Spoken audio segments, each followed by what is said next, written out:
Buenas tardes, benvinguts a tots, bienvenidos. Bueno, los que estáis aquí, la mayoría de vosotros ya nos conocéis. Me consta que hay invitados que no nos conocen y me vais a permitir solo un minutillo de recordatorio de quiénes somos, ¿no? Creant Wealth Management somos una entidad bancaria en crecimiento, con un crecimiento importante, especialmente en Cataluña.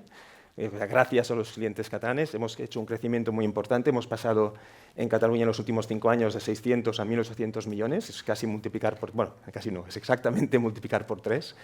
Y esto es gracias pues, a unos clientes exigentes, maravillosos, y también es gracias a nuestro enfoque de calidad y frescura, ¿no? Luego, recordar 4 pilares de los servicios que ofrecemos, pues también muy rápido, pero relevante. Damos servicios, pilar 1, servicios de banca privada tradicional, con un enfoque honesto. Damos servicios de multifamily office, con familias que han delegado la gestión del 100% de patrimonio con nosotros. Damos servicios a single family office, a fundaciones y a mutualidades de seguros, compañías de seguros. Y como último servicio, pues somos creadores de vehículos de inversión, fondos de capital riesgo, fondos de inversión libre, tanto en España como en Luxemburgo, para otras entidades financieras, para otras financieras que le prestamos este servicio. Bueno, dicho esto, ha sido una introducción corta y breve, me gustaría enmarcar este encuentro en una serie de encuentros que organizamos que le llamamos ecosistema de conocimiento. ¿No? Queremos compartir el conocimiento con nuestros amigos, con nuestros clientes, y lo hacemos en 2 tipos de formatos. Estos formatos grandes y unos formatos más pequeños que los hacemos en nuestras oficinas, formatos de 15, 20 personas más o menos, que estáis todos invitados. Pero también en nuestras oficinas, y esto es algo nuevo que hemos empezado a hacer hace poco, compartimos y cedemos nuestros espacios pues, para consejos de administración, para asociaciones, y me gusta decir que hace 2 meses estuvo aquí en nuestras oficinas el Consejo de Administración Mundial de una compañía nórdica que hace muebles, y tuvieron el consejo durante toda una mañana en nuestras oficinas, y hace poco también una asociación de CEOs del sector de automoción hicieron su encuentro en nuestras oficinas. Por tanto, este ecosistema, estas oficinas están abiertas a aquel que las necesite. Respecto al encuentro de hoy, me gustaría hacer referencia al que hicimos hace 3 años, donde tuvimos como ponente a Marcos Urarte. Marcos Urarte es un geoestratega, está en varios consejos de administración, participa en el foro de Davos y además, como anécdota, es consejero de Escribano, una empresa que ha tomado una participación relevante en la cotizada Indra. El año pasado tuvimos a Mateo Valero, director del Barcelona Supercomputing Center, y tuvimos también a Guillem, no me acuerdo el apellido, me sale muy mal, pero Guillem Colom, que es asesor de geoestrategia del jefe de Estado Mayor de la Defensa. Y este año el evento tendrá una duración aproximadamente de 2 paquetes de media hora. Primero será una conferencia de David Macià, aquí presente, director de inversiones del Grupo Crean, que abordará los mercados financieros, las perspectivas para este año, desde el punto de vista innovación, desde el punto de vista también geoestratégico. Yo, David, creo que necesitarías un psiquiatra a tu lado para entender los personajes y los mercados. Y luego tendremos una mesa redonda de media hora, donde participarán Ezequiel Navarro y Xavier Farrás. A los 2 os he conocido en escuelas de negocios. Uno me dio una sesión y otro me dio una sesión de entrega de diplomas. Esta mesa irá sobre innovación también, sobre una innovación más aterrizada al mundo real, menos teórica y más aterrizada. Y Ezequiel viene del mundo empresarial, ha sido CEO durante muchos años y sigue siendo accionista de una de las empresas más innovadoras de España, de las que más patentes ha hecho. Y Ezequiel, tú hoy has decidido pasar tu cumpleaños con estas 150 personas que no conoces de nada y te damos muchas gracias y muchas felicidades. Xavier Farrás es full profesor de SADE, especialista en innovación, y recuerdo que nos dio una sesión, éramos un curso en SADE de consejos de administración en empresa familiar, nos dio una sesión también de innovación, pero súper aterrizada a la realidad, o sea, poca teoría y mucha acción. Por tanto, tendremos esta mesa redonda, 30 minutos más 10 minutos de preguntas, y para acabar, antes de pasar al cóctel, Arantzu Zugriñán, aquí presente, si levantas la mano y saludas, directora general adjunta del banco, hará el cierre. O sea, muchas gracias y David, adelante. No tropieces. No. Funciona? Ara sí. Moltes gràcies a tots pel vostre temps, abans de res, per venir aquesta tarda. Y paso al castellano. Presentación, me pidieron, creo que la inteligencia artificial es extremadamente relevante estos días para los mercados, luego veremos especialmente por qué. Y de hecho, mucha gente cree que para invertir es necesario adivinar el futuro, y quisiera comenzar con un ejemplo. De hecho, se imaginan, la inteligencia artificial está avanzando a toda pastilla. Todos los dibujos que hay en la presentación los he hecho. Yo no tengo muy poca idea de inteligencia artificial y no soy usuario de amateur, peor que amateur. Y descubrí que si le pones una frase en estos programas que te hacen un dibujo solo con una frase, pues te hacía dibujos. Entonces, todos los dibujos que hay en toda la presentación están generados con inteligencia artificial. En esta le puse, dibújame un robot disfrazado de pitoniso, no está, a la primera, no está mal. ¿Se imaginan que la inteligencia artificial que avanza a toda pastilla nos pudiera decir qué va a pasar mañana? ¿Vale? Pues eso se ha hecho un experimento y con eso quisiera empezar. Que lo encontré, tienen la web aquí, lo pueden mirar, de hecho pueden hacerlo ustedes, un experimento en el cual varios investigadores lo que hicieron era coger todas las portadas del Wall Street Journal de los últimos 15 años y solo poner en negro, tachar, lo que habían hecho los mercados, es decir, el Standard & Poor's subió o bajó X%. Y entonces cogieron a 118 traders especializados en compra-ventas en mercados, les dieron $1 millón virtual y les decían, puedes ir largo, es decir, puedes comprar o vender corto, es decir, sin tenerlo, puedes apostar a que va a subir o a que va a bajar, la renta variable o la renta fija. Y te doy la portada de mañana, de los últimos 15 años, cogían 15 portadas aleatoriamente, una por año, y te la daban, la podías leer y luego dices, bueno, pues yo creo que leyendo lo que va a pasar mañana, va a pasar esto, voy a comprar renta variable o voy a venderla, o voy a comprar renta fija o voy a venderla. Resultado, estos 118 traders hicieron 2.000 trades. 2.000 trades. Resultado, el 51% de los trades acertaron la dirección, es decir, decían que compraban renta variable y la renta variable subía, ¿vale? 51%, lo mismo que tirar una moneda al aire. Rendimiento medio de los 2.000 trades, un 3%, bastante bajito. La mitad de los traders perdió dinero y 1 de cada 6 lo perdió todo, ¿vale? Eso sabiendo lo que iba a pasar mañana. Luego, eso fue solo con los especialistas, digámoslo así, lo abrieron al público, otra vez les invito si quieren a que hagan ustedes la prueba, y desde que lo han abierto al público en general, el resultado medio de esa gente que participa es un menos 30%. Es decir, ser trader es útil porque te va un poco mejor que si no lo eres, pero no da resultados para nada espectaculares. Y de ahí la primera lección que tenemos que asimilar cuando invertir es que invertir no es adivinar el futuro, invertir para invertir, acertar lo que va a pasar mañana es especular, de hecho acertar lo que va a pasar este año es especular y vamos a hacer un poco de eso también, Pero para invertir bien lo que hay que hacer es entender el presente, según Warren Buffett, y estudiar el pasado. Porque los humanos nos repetimos muchísimo y mucho de lo que está pasando se parece a algún episodio que ya ha pasado antes, lo cual nos puede, nos puede ayudar a orientarnos en nuestras inversiones. Entendamos el presente, pues, hablaremos muchísimo de inteligencia artificial, pero entendamos el presente, y para entender el presente es inevitable hablar del señor, de Trump. Hablaremos un poco de Europa, que están pasando cosas muy importantes. Hablaremos un poco de China, un poco de geopolítica y luego de inteligencia artificial.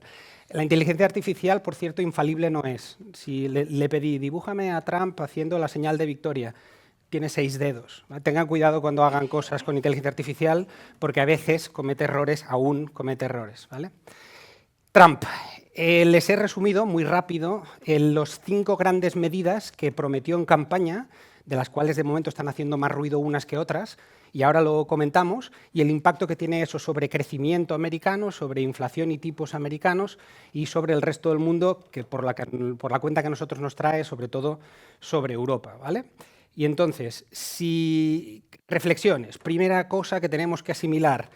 Todas las medidas, no tengo tiempo de entrar una por una y por qué, me tendrán que creer, pero la mayoría de las medidas que ha prometido hacer son inflacionistas, lo cual tiene consecuencias sobre los tipos de interés americanos que deberían de mantenerse o subir, ¿vale? Y eso es algo que los mercados no están poniendo en precio y que luego debemos memorizar para después. 2, aranceles, y de eso estamos hablando muchísimo estos últimos días porque están repartiendo, hemos entrado en una guerra arancelaria casi. 3 cosas aquí, déjenme comentarles. Una, yo descubrí hace no mucho que existe una teoría en diplomacia que es la teoría del hombre loco, en inglés suena mejor, Madman Theory, que es que si tú negocias con alguien a nivel geopolítico, negocias con alguien y crees que ese otro está loco y que es capaz de tomar medidas que le perjudican a sí mismo, entonces tienes más tendencia a dar concesiones a ese otro porque crees que realmente lo que dice que va a hacer, finalmente lo puede hacer.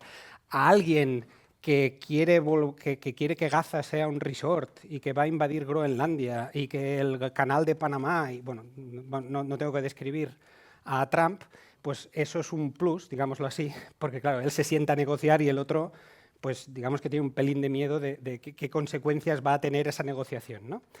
La segunda cosa no tan buena de todo lo que está pasando con los aranceles es que Trump está resultando imprevisible. No tiene nadie ni idea, ni yo creo que ni él mismo sabe lo que va a hacer mañana en cuanto a política arancelaria. Y eso para la macro es muy malo, porque si eres empresario y estás intentando pensar dónde abres una fábrica, si la abro en Canadá o en México o en Estados Unidos, hasta que no tengas claro cuál es la política arancelaria que va a haber, no la vas a abrir. Si pospones decisiones de inversión, generas incertidumbre en cuanto al nivel de contratación que vas a tener, la gente no sabe si va a tener trabajo ahora o más tarde. Eso para la macro bueno no es, ¿vale? Pero otra conclusión que tenemos que asumir es que lo que sea que haga en política arancelaria Estados Unidos es mucho peor para fuera de Estados Unidos que para Estados Unidos.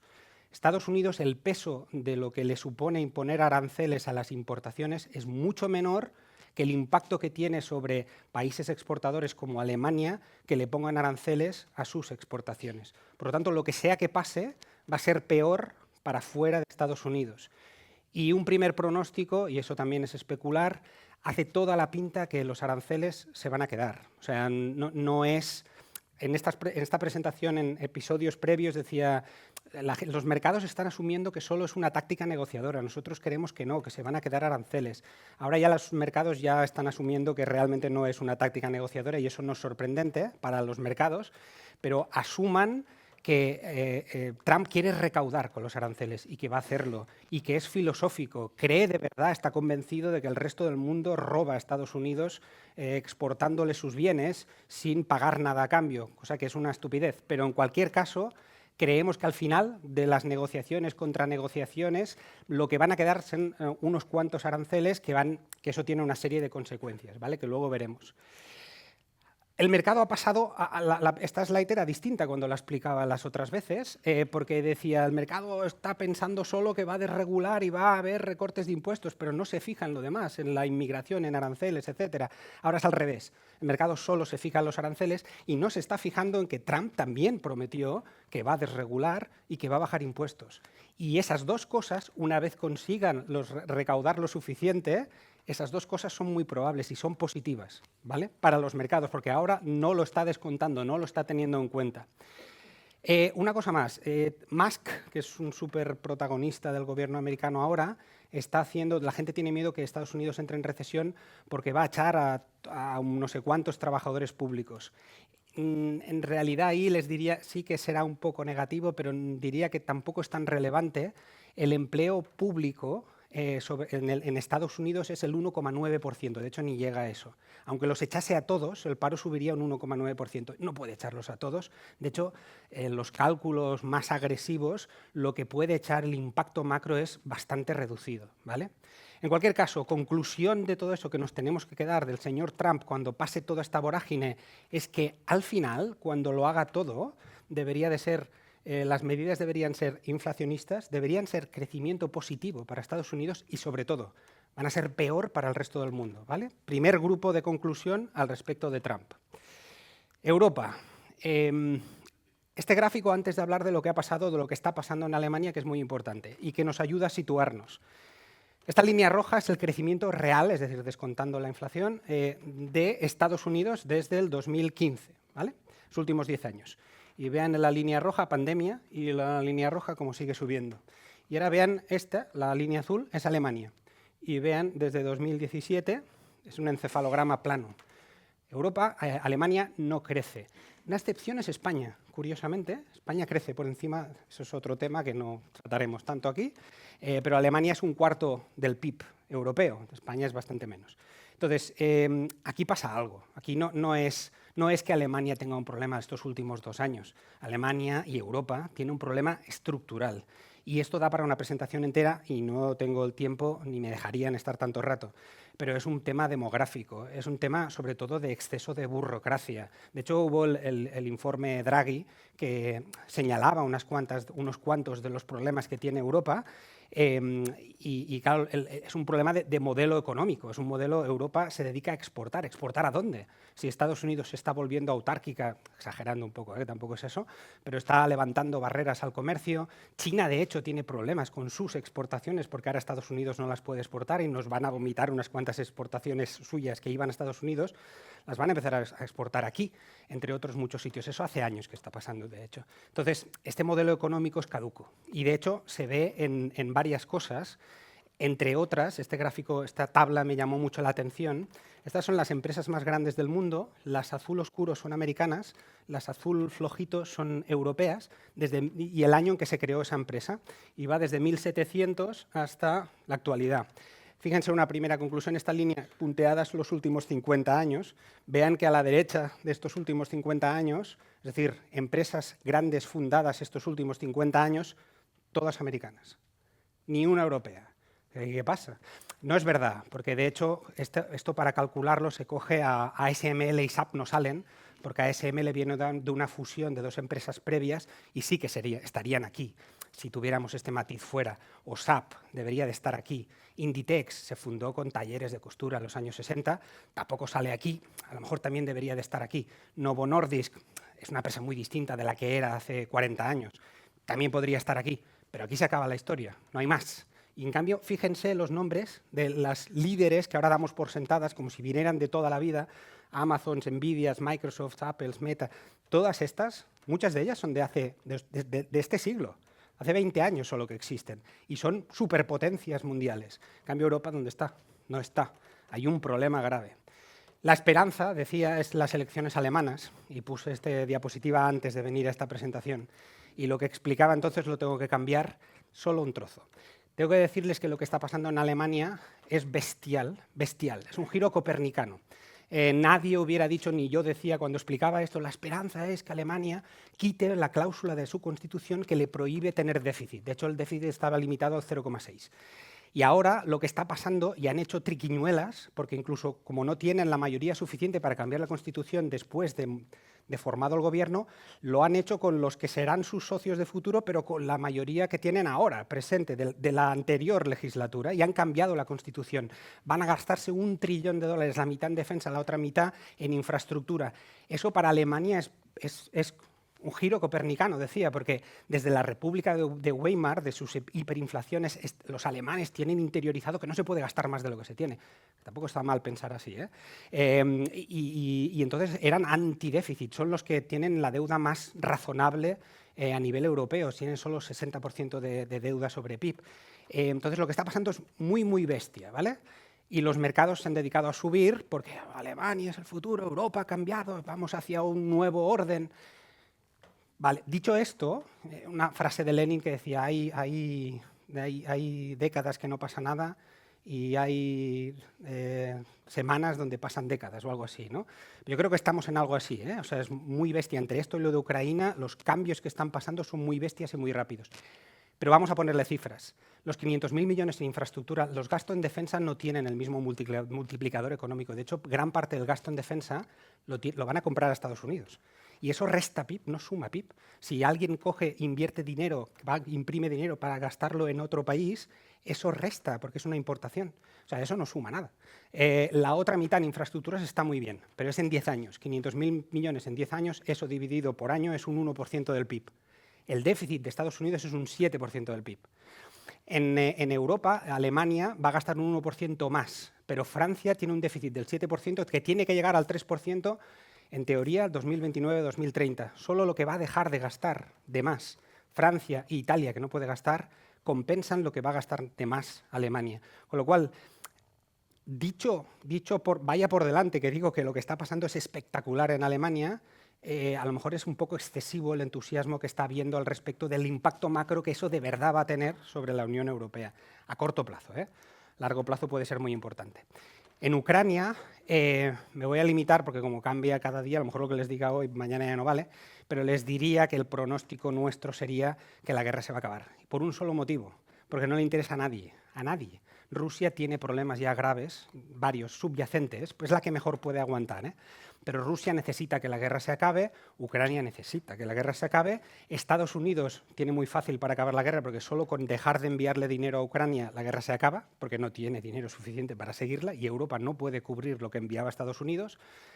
La guerra se va a acabar, ¿vale? Dejémoslo aquí y las reflexiones, a lo mejor yo me quedaría con que Trump ha conseguido lo increíble, que es unir a toda Europa, al menos en una cosa, que es que hay que gastar en defensa, y las empresas de defensa han salido disparadas todas. Si alguno tiene Rheinmetall o este tipo de compañías, pues se han multiplicado por 2, por 3 en solo 3 o 4 meses. Y eso es por eso, porque Europa va a tener que pasar de no gastar casi nada en defensa a gastar muchísimo. Y algo que ha quedado olvidado, que parecía muy importante hace no poco, que era Israel y Gaza, ahora se están volviendo a bombardear, pero el problema es Irán. Y ahí lo dejo porque si no, no tendré tiempo de explicar el resto. Irán, que está muy débil, es el gran enemigo de Israel de verdad y el riesgo es que se líen a puñetazos entre Israel y Irán, que de momento eso no está en el radar de nadie y esperemos que siga sin estarlo. Vale, China, y ahí muy rápido, porque esa es la otro polo. Ahora la gente está volviendo a tener entusiasmo por China, porque hay varias cosas que están cambiando en China que también que están bien, ¿vale? Pero quedémonos con dos mensajes principales. Primero, el modelo de China es que cuando había un problema, China construía carreteras, construía aeropuertos, construía autopistas, ferrocarriles de alta velocidad, no sé cuántas cosas más. Pero eso ya lo he hecho. Las carreteras que construye ahora ya no van a ninguna parte y de hecho están vacías. Y de hecho tiene muchas carreteras vacías y muchas ciudades vacías, ¿vale? Entonces, seguir con ese modelo no sirve. ¿Qué es lo único que sirve? Fomentar el gasto privado del consumidor. ¿Qué problema hay? Que el consumidor no quiere gastar. ¿Por qué no quiere gastar? ¿Y por qué ahorra tanto? Aquí tienen un gráfico que es esta línea azul, es el ahorro chino sobre el total mundial. Una cifra, en España los hogares ahorran un 3% de su renta, ¿vale? De su renta disponible, un 3% lo ahorran, el resto lo gastan. En España. En China es un 40%. La gente no gasta. ¿Por qué? Porque este es el gráfico de la derecha, es el coeficiente de desigualdad y la tasa de ahorro. Ven que van muy ligadas. En Estados Unidos, en China, el plan de pensiones es tu hijo. Entonces, como solo tienes uno, pues tienes que ahorrar mucho por si acaso tu hijo no te sale suficientemente brillante y la cosa se te tuerce, ¿no? Y además, el otro gran problema es que el ahorro, ese 40%, una parte muy importante está en el inmobiliario. Y el inmobiliario viene de burbuja. Una cifra, en 2019, el inmobiliario chino, sumabas lo que valía y era 2 veces el inmobiliario americano, que es una barbaridad. Otra cifra, los pisos en las ciudades chinas eran los más caros del planeta, medidos sobre la renta disponible de la población local. Y los precios desde el 2019 que van cayendo, pero China no deja que se ajusten como aquí, que en el 2007-2008 tuvimos una debacle, pero en 3 o 4 años hicimos limpio de precios, luego tuvimos que limpiar más cosas, pero que al menos se limpió la situación. Aquí no, esto va para largo. Y mientras el precio de los inmuebles va cayendo, mi valor del ahorro va cayendo y yo gasto menos. Y hagan lo que hagan en China, a no ser que le envíen cheques a los ciudadanos, China va a ir desacelerando el crecimiento. Este año se han fijado una cuota de crecimiento del 5%. En 10 años el crecimiento de China va a ser un 3%, a no ser que cambie eso, el consumidor, ¿vale? Inteligencia artificial, que a eso hemos venido, perdonad la previa, pero creo que es importante. La gente dice, la bolsa lo hace muy bien, ha subido mucho. Bueno, pongámoslo. Este es el MSCI World, Bolsa Mundial. Los últimos 10 años, esto no incluye la corrección de las últimas semanas, pero si tuviera que actualizar esta presentación cada vez que la hago me volvería loco, ¿vale? Entonces lo he dejado, pero la corrección no se vería casi. 125%, ¿no?, del MSCI World los últimos 10 años. Renta variable americana, 175%. con la corrección, de hecho, sería eso, 175. Y la renta variable europea, una porquería, aquí es un 30 o algo así, ¿no? Ahora es 40, ha subido un poco más. Lo que pasa es que eso son dibujos agregados. Entonces, un ejercicio, cogemos el Standard & Poor's y lo hacemos equiponderado. Cada acción vale pesa un 0,2% y vemos qué ha hecho. Y esto ya no es tanto. ¿Y por qué no es tanto? Porque si cojo las 7 compañías que más pesan en el Standard & Poor's, que son los 7 magníficos, eso es un 1.700%, ¿vale? Es decir, cuando hablamos de la bolsa ha subido, hay 2 bolsas. Hay los 7 magníficos y el resto, ¿vale? Los 7 magníficos, que no corresponden, no es que diga que yo qué sé, estos actores, que cada uno sea este, ¿vale? Pero son los 7 que conocemos, la gente lo identifica con los 7 que conocemos. Yo no había visto la película, esta presentación es la 4ª o 5ª vez que la hago, no la había visto la película. La vi hace poco, perdón por el spoiler, 4 mueren. No lo sabía. Espero que no sea un pronóstico de lo que va a pasar. 7 compañías que tenemos que entender muy bien para saber qué va a pasar con los mercados. Primero porque estas son las líderes de la inteligencia artificial y ahora veremos por qué. Pero además porque son una parte del mercado importante. Cuando decimos la bolsa, ¿va a subir o no?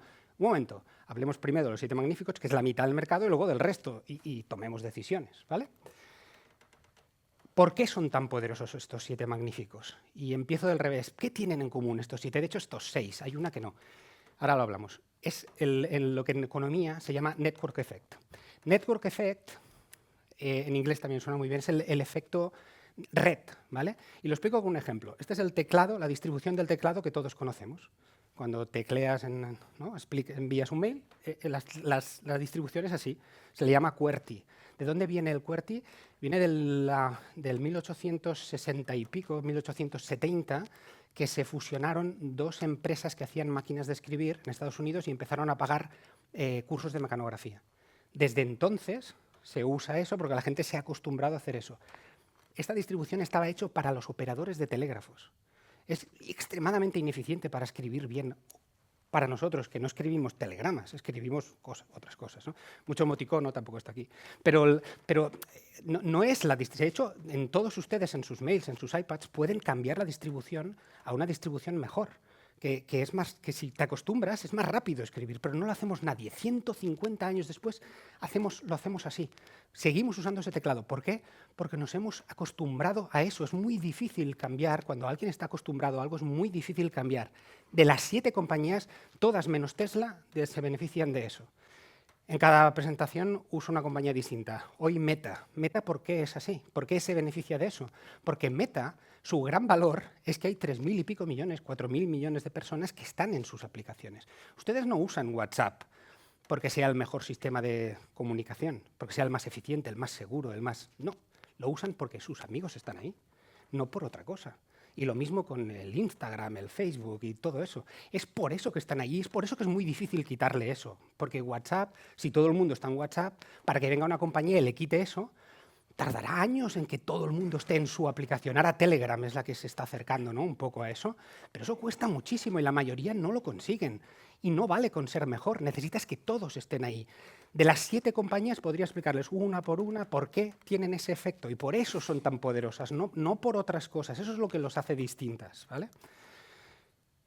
Y además, estas 7 compañías no son nada tontas y se han dedicado a ser muy poderosas en nichos que van a ser el futuro. Uno de ellos, inteligencia artificial, salud digital, que va a ser de Meta y de Google, la conducción autónoma, que va a ser de Waymo, seguro, de Tesla, hablaremos. De realidad aumentada, que parece una tontería, pero va a ser muy importante. El otro día había que se han hecho pruebas para ver un partido del Atlético de Madrid, para cuando nos lo hagan del Barça, que desde tu casa tú estás en el estadio, porque con las cámaras tienen cámara, entonces tú oyes el ruido del estadio y haces así, ves el fútbol como si estuvieras en tu casa, pero puedes darle a un jarrón, pero aparte de eso puedes ver todo el partido como si... Eso tiene un futuro tremendo, ¿vale? Y el cloud, que es extremadamente potente, que es la migración de toda la computación a la nube. Me podría extender mucho, pero donde se ha migrado solo el 25-30% de lo que va a venir. De hecho, estas compañías... ¿Y quién lo domina todo esto? Estas 7, siempre estas 7, ¿vale? Google está en todos sitios, por cierto. Vale. Son un duopolio en la publicidad digital. Meta y Google, y Amazon se está metiendo. Publicidad digital que ya se ha penetrado del todo, pero que sigue creciendo.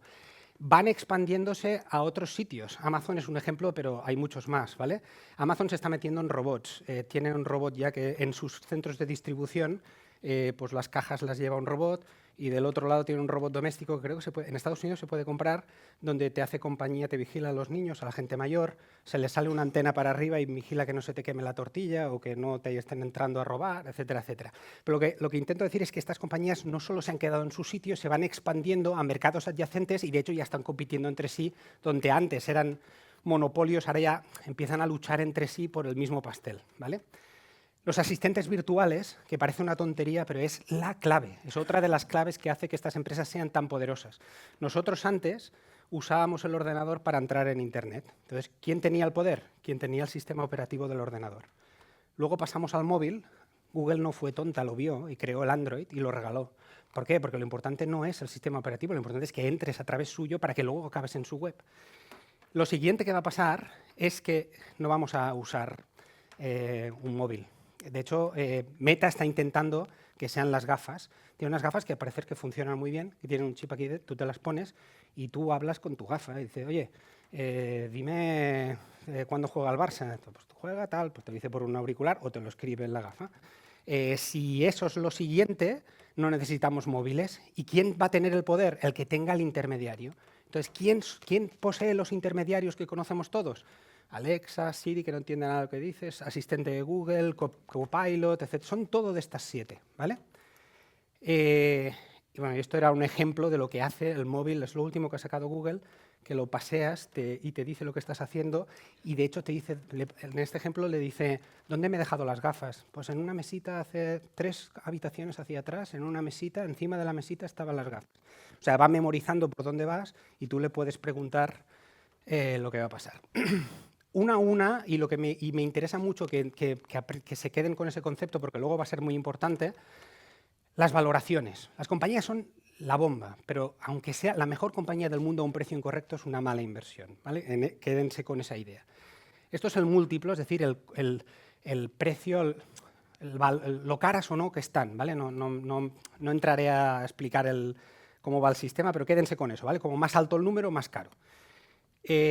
Google está 17 veces, el Standard & Poor's está 20 veces, es decir, está más barato que el mercado en general, Google, ¿vale? Que es una superpotencia tecnológica de muchas cosas. Meta está a 21 veces después de la corrección, y eso tirando el 35% de sus ingresos, digo tirando adrede porque lo está invirtiendo en el metaverso que no usa nadie de momento.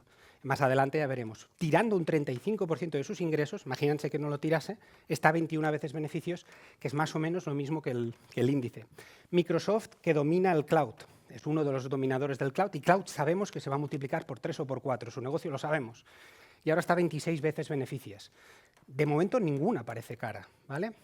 Amazon, 26 veces beneficios, solo un 20% de sus ingresos vienen de internacional, el resto es nacional. Y no gana dinero en el e-commerce. ¿Por qué? Porque está reinvirtiendo todo en sistemas de distribución cada vez más rápido. Dentro de poco dirás, quiero, no sé qué, una raqueta de tenis, y te entrará un dron por la ventana y te la traerá instantáneamente, ¿vale? Cuando lleguen a eso y no necesiten invertir más, ese dinero que están destinando a cadenas logísticas, que es una de sus grandes ventajas competitivas, porque nadie puede replicar el sistema logístico de Amazon, cuando dejen de gastarse el dinero en eso, lo podrán dar a los accionistas. Y eso a 25 veces beneficios, 26 veces beneficios, tampoco parece mucho. Apple, sea de 32 veces, está a 27 más o menos, ¿vale? Apple tiene 1.200 millones de usuarios y la mitad de sus ingresos vienen del iPhone. Y el iPhone tiene 2 problemas. Uno, que un cuarto de las ventas le vienen de China. Y China va a ir a Xiaomi y compañías, ¿vale? Entonces, de ahí va a tener problemas. Y tiene un segundo problema, que es que el iPhone cada vez crece menos, la venta de iPhones, porque cada vez son tan buenos que no nos hace falta renovarlos. El mío hace 4 años que lo tengo, no me lo voy a cambiar hasta que sea imprescindible. ¿Cuál es el único motivo por el cual Apple de verdad pudiera estar barata? En que los iPhones se vuelvan viejos para poder hacer todo lo que la inteligencia artificial nos podrá hacer en nuestro móvil si es que usamos el móvil. Si eso es así, Apple puede ser interesante, si no, menos. Tesla la última vez que hice la presentación estaba 125 veces beneficios. Ahora está 75, se pega un trastazo. Pero a pesar de eso, 75 veces beneficios, ¿vale? Este es el coche de Xiaomi, eléctrico. No está mal, chulo, ¿no? Este es Xiaomi, que hace freidoras de aire, también hace coches. Este es su último, el robotaxi, que dice Musk que lo van a tener disponible en el 2027 para todos, en todas partes. Musk, no, vamos, cumple por casualidad sus promesas, ¿eh? Dice que va a estar, pero ya veremos. No sé si han leído, creo que fue ayer o antes de ayer, que BYD ha anunciado que tiene cargadores rápidos que dan autonomía a sus coches en 5 minutos, autonomía de 400 kilómetros, ¿vale? Tesla, mientras tanto, las ventas le caen en Europa porque Musk hace saludos nazi en la campaña electoral en apoyo al partido de ultraderecha, AfD, y le están cayendo las ventas en Europa. 75 veces beneficios. Yo no estoy aquí para hacer recomendaciones de comprar o de vender, ¿eh? Pero ahí supongo que se me debe estar entendiendo subliminalmente. Nvidia, esa es la estrella de las 7, ¿vale? Y merece más comentario. Desde que se anunció el ChatGPT, 700% arriba, ¿vale? Múltiplo, 25 veces. No parece mucho, ¿no? Ahora lo vemos. ¿Qué hace Nvidia? Porque todos dicen, no, hace chips. Sí, vale, chips. ¿Se imaginan las películas esas donde hay un malo que persigue al otro por un hangar lleno de cosas que hacen lucecitas, ¿no? que es un centro de datos, y el malo se esconde y el otro va con la pistola? ¿verdad? Pues esas torres eternas, esto es una torre, ¿vale? Cada una de esas torres tiene 32 cajas. De esas 32 cajas, cada una de ellas lleva 8 chips de Nvidia, y un chip que me cabe en la mano aquí, de esta medida, vale $25.000 cada uno. Lo vende a $25.000 cada uno. Los chips de Nvidia se reparten con furgones blindados. Vale tanto dinero que se reparten con furgones blindados. Nvidia tiene una cuota en estos chips necesarios para la inteligencia artificial del 90%. ¿Vale? O sea, son ellos los que dominan el tema. Entonces, ¿Nvidia es atractivo? En enero tuvimos un momento DeepSeek que le llamaban, era como un momento Sputnik. Los analistas decían, por fin, se ha acabado la burbuja de la inteligencia artificial. Porque esta gente son unos chinos que, como los tienen prohibidos los chips más nuevos, están cosidos a sanciones, cogieron chips viejos de Nvidia también, de hace mínimo más de 5 años, crean, y montaron su modelo que era igual de bueno que el mejor de los occidentales, con un 94% menos de coste, o sea, un 94% más barato. Entonces esto dijeron, ostras, esto es un problema gravísimo para Nvidia, que se empezó a caer, ¿no? Primera conclusión, se puede hacer mucho más con menos. No hace falta invertir en chips superpotentes para entrenar modelos de inteligencia artificial. 2, liderazgo americano. China no le va tan lejos, si es que no va a la par. Y eso con chips malos. 3, la inteligencia artificial, olvídense, no es lo que diferenciará. La inteligencia artificial es un commodity. La regalan. Meta regala su modelo de inteligencia artificial. DeepSeek la regala. Uno se puede bajar, de hecho lo están haciendo muchas empresas, están en una web, te bajas el modelo y lo tuneas para que funcione en lo que tú quieras, y es 94% más barato. Con lo cual, olvidémonos de que la clave de todo es tener el mejor modelo de inteligencia artificial. Ese va a ser disponible para todos, ¿vale? No va a ser tan distinto. ¿Qué pasa? Que los hyperscalers, estos que están construyendo centros de datos, no hacen más que seguir gastando y gastando, y cada vez más. Este año han incrementado muchísimo lo que tienen previsto en centros de datos, que mucho de eso Nvidia. ¿Por qué? Porque no dan abasto. Tienen tanta demanda que no tienen suficientes centros de datos para servir sus peticiones. Y aquí, y otra idea que tenemos que asimilar, es que yo le he llamado momento Nokia, que es que estas compañías su riesgo es quedar obsoletos, no es gastar demasiado. Esta gente tiene dinero para aburrir, y lo que le pasó a Nokia, no sé si se acuerdan, Nokia era el líder de la telefonía mundial, salió Steve Jobs con el iPhone y ha desaparecido. Bueno, existe, pero ya no hace teléfonos. Teléfonos no perdió a cero, quedaron obsoletos. Eso no quieren que les pase y van a gastar todo lo que esté escrito, ¿vale? Entonces, Nvidia, ¿qué pasa? Que la mitad de sus ventas son de estos, que se están desarrollando sus propios chips y que los cobra carísimos. Entonces, yo no sé si Nvidia es recomendación, si alguien estaba esperando que dijera compra, venta, no lo voy a hacer, cada uno tendremos nuestra opinión, pero no está tan claro. No está tan claro que en unos años puedan seguir vendiéndolos tan caros y tantos. O sí, no sé, veremos, ¿vale? Tan caro, si lo consiguen, entonces está barato. 7 magníficos, recupero el gráfico de antes. Fíjense, voy a hacer un zoom. Esto es 2020, así era Nvidia, ¿no? Pandemia. Luego, en la pandemia, todos nos convencimos de que el futuro iba a llegar mucho más rápido, de hecho, era verdad. Más 300% los 7 magníficos. Yo en las otras presentaciones tenía que decir, oye, los 7 magníficos también caen, no solo suben. En el 2022 cayeron un 45%. Lo que pasa es que ahora han caído un 20% desde máximos y ya no vale tanto eso, pero un 45% en solo unos meses. Y luego ChatGPT al rescate y más 200%. Por lo tanto, la inteligencia artificial es lo que explica el último rebote de los 7 magníficos, con lo cual tenemos que entender cómo invertir y cómo asimilar la inteligencia artificial a la hora de invertir, ¿vale? Reflexiones un poco genéricas, ¿vale? Y ahora espero que eso les ayude a pensar, yo no les intento decidir. Los humanos hacemos una de chorradas invirtiendo impresionante, ¿vale? Y les voy a explicar una que yo me llamó mucho la atención, que no sé si la saben, que es una subasta de arte que hubo a finales del año pasado. El arte, la obra de arte en cuestión, es un plátano pegado a la pared con un esparadrapo, ¿vale? Se pagaron, no sé, 6 millones de dólares en una subasta en Sotheby's, Sotheby's, o sea, una de las casas más grandes del mundo. 6 millones de dólares. Al que pagó los 6 millones de dólares y se lo quedó, le preguntaron, ¿y qué va a hacer usted con esta obra de arte? Me la voy a comer, claro, porque es que esto hay que disfrutarlo, ¿no? Esto pueden tenerlo, 6 millones de dólares pueden tenerlo cuando lleguen a casa, esparadrapo, plátano, 6 millones de dólares. Impresionante. Alguien podría pensar, esto es del arte moderno, están locos los del arte moderno, es incomprensible, y de hecho algo hay.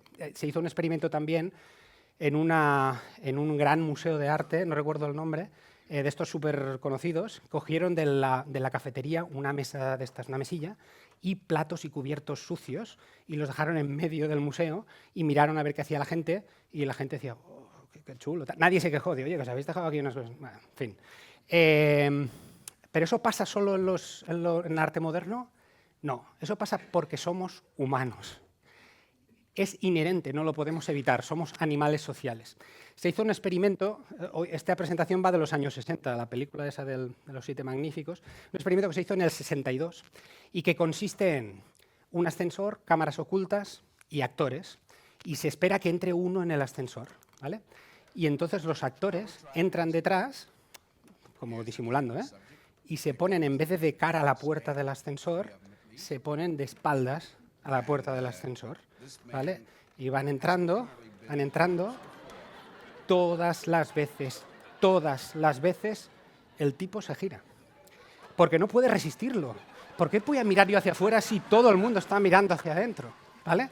Eso es muy...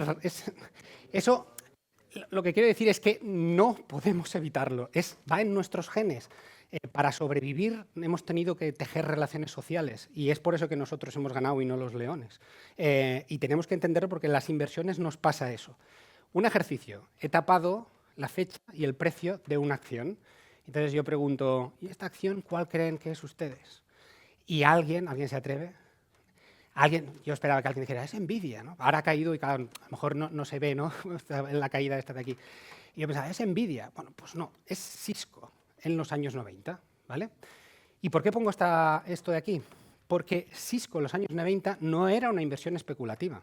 El futuro, el axioma era, la gente se estaba explicando, Internet es el futuro, igual que ahora nos estamos explicando, la inteligencia artificial va a cambiar nuestras vidas y nuestro mundo, ¿vale? ¿Internet era el futuro? Sí, lo era verdad. ¿Y Cisco era especulativo? No, Internet tenía que pasar por... Terra era especulativo, Terra era otra chorrada. Pero Cisco no era especulativo, Cisco era necesario. Internet pasa por algún sitio, pasa por routers, por switches, necesitas equipos que lleven la Internet a los sitios. Y eso era así, ¿vale? 1999, fast forward hasta hoy. No ganan dinero. Si alguien invirtió aquí, era la inversión correcta, pero al precio incorrecto. Y eso es lo que les intentaba explicar antes. Lo de los múltiplos. No parecen muy caros en muchos casos, pero tengan cuidado porque la historia puede ser impoluta y puede ser además acertada. Pero si pagan un precio incorrecto, no van a ganar dinero. Y supongo que todos intentamos ganar dinero, no tener razón, ¿vale? Invertir en inteligencia artificial. Mensajes a memorizar para quien quiera invertir en inteligencia artificial. No tenemos ni idea. ¿Sabemos que inteligencia artificial va a ser el futuro? Sí. ¿Sabemos qué, cómo vamos a usar la inteligencia artificial y quién va a ganar dinero con eso? No. Internet era el futuro, pero el iPhone no existía. No existía Spotify, no existía Airbnb, no existían los iPads. YouTube se inventó en 2005, Facebook no existía. No sabíamos que eso iba a ser lo que íbamos a hacer con Internet. Y ahora no sabemos muchas de las cosas que luego vamos a hacer con inteligencia artificial. Con lo cual, cuidado, porque a lo mejor invertimos hoy en algo que no es el ganador, porque el ganador aún no está. Va a salir después, ¿vale? Segundo pronóstico, alguna de estas 7 magníficas que hemos explicado, las 4 que no mueren, digámoslo así, se va a ver alguna que sobreviva, va a ser la ganadora, ¿eh? Seguro. ¿Por qué? Porque tienen nuestros datos, nos conocen mejor que nadie, tienen el dinero que nadie tiene, más que los gobiernos casi, tienen la reputación, tienen la capacidad computacional. Reputación lo digo porque si alguien va a vender su supermodelo que se llama Pepito S.A., ha creado el mejor modelo de la humanidad y voy a vender solo a una empresa y al lado está Google y digo, yo te vendo el mío. La empresa dirá, me quedo con Google porque Pepito S.A., con todos los respetos, no sé quién eres y me quedo con Google, ¿vale? Eso importa. Algunas de estas 7 van a ganar seguro, ¿vale? Pero cuidado con el precio. Insisto, tercera vez que lo digo, cuidado con el precio, porque la mejor idea al precio incorrecto no es una buena inversión. Y cuidado con el consenso. Hemos visto, no se giren, aunque todos se giren en el ascensor, yo quiero ver la puerta, quédense mirando la puerta. Compren Nvidia o no, pero no lo hagan porque lo hacen los demás. Háganlo porque creen que eso es una buena inversión. Ustedes, no los demás, ¿vale? Diversifiquen. No, hay muchas maneras de invertir en la inteligencia artificial y no hace falta hacerlo en Nvidia. Muchas empresas no cotizan. Eso es algo que ha cambiado estos últimos 25 años. El private equity, el venture capital es una herramienta necesaria. OpenAI no cotiza, ni va a cotizar, no lo necesita. Hacen rondas de financiación de centenares de billions. Le mete dinero, consigue el dinero sin necesidad de someterse al escrutinio de una bolsa. Entonces, a lo mejor la mejor manera de invertir no es solo a través de empresas cotizadas, también en empresas no cotizadas. Hay que estar atentos a otro tipo de vehículos. Para quien le dé igual la inteligencia artificial, y voy terminando, y quiera invertir en general. Riesgos y catalizadores. Y esto lo he dejado igual que como lo hice la primera vez en diciembre. Y aquí tienen los riesgos en positivo y en negativo. Y ponía unos cuantos, ¿vale? Entonces, los que han pasado, solo llevamos 2 meses y medio, ¿eh? Y los que ya han pasado, ha habido una guerra arancelaria, el fin de la guerra de Ucrania es inminente, las elecciones en Alemania que hemos comentado, y había una cosa que yo explicaba, decía, la gente decía, no se puede estar invirtiendo en Europa, solo hay que invertir en Estados Unidos, es lo único invertible, Europa es un desastre, es un cadáver, y no sé cuánto. Cuidado, porque todo el mundo está diciendo lo mismo. Si todo el mundo dice lo mismo, estén atentos, porque puede haber una oportunidad para hacer lo contrario, no para hacer lo mismo, ¿vale? Entonces, eso que ha pasado, que ese es el motivo por el cual Europa, entre otras cosas, ha habido sorpresas, algunas, la de Alemania y tal, y la gente ha comprado Europa, que es lo que no tenía, y ha vendido a Estados Unidos, porque ahora DeepSeek y no sé qué, y me preocupa Estados Unidos. Pero ahora estamos en lo opuesto. Ahora estamos en que la gente no quiere Estados Unidos y solo quiere en Europa. Cuidado con eso, porque tampoco está tan claro que Europa sea una gran idea de inversión a largo plazo. Cosas que nos parece que nos tenemos que fijar en adelante. Primero, riesgo de recesión en Estados Unidos, en negativo. En positivo, lo que les he dicho, Trump va a desregular, Trump va a bajar impuestos. Eso es positivo. Y luego, en negativo otra vez, la FED se descuenta que Estados Unidos va a bajar los tipos de interés. Nosotros creemos que el riesgo, por todo lo que se ha explicado de la inflación, es que los suba, no que los baje, ¿vale? Entonces, no digo que los vaya a subir, pero el riesgo es que los suba. Que los baje yo lo veo bastante más difícil, ¿vale? ¿Cómo nos posicionamos? 3 axiomas. Primero, y eso lo insisto en cada presentación, si alguien me ha escuchado, esto es como un disco rayado.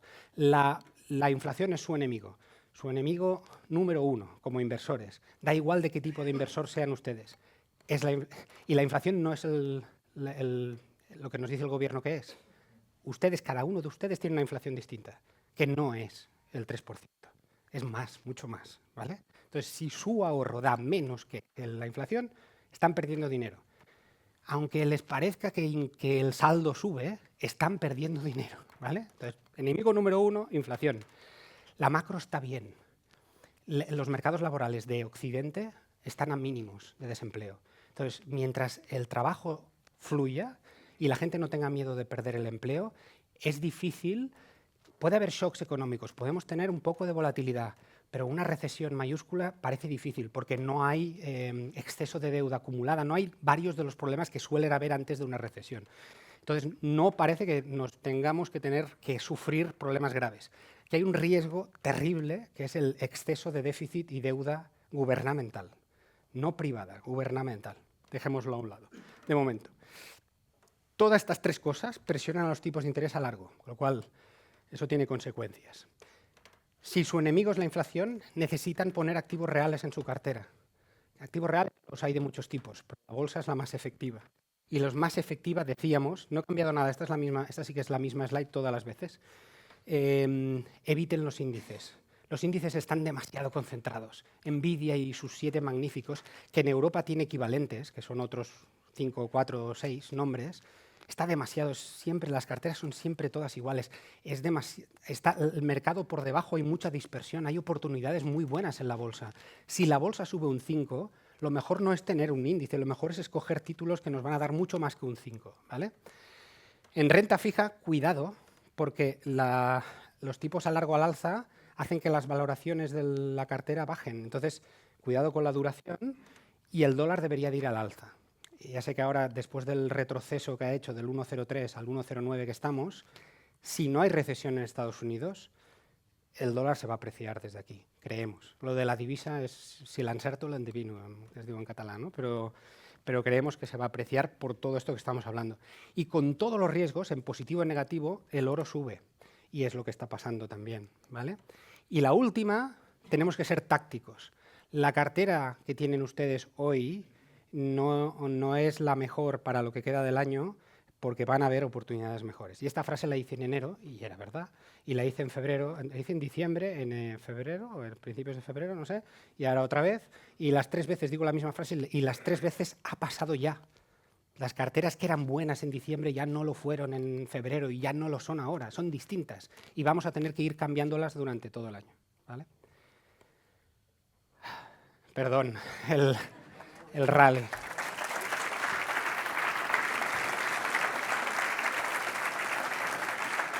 Bueno, pues empezamos. Vamos a hacer esta mesa de redonda. Vamos pasados de tiempo. Gracias una vez más a los dos. Y entonces, bueno, yo tengo aquí unas preguntas, son unas tarjetas, como si fuese un periodista. Vosotros, yo os las voy a hacer, vais a responder lo que os dé la gana, como siempre.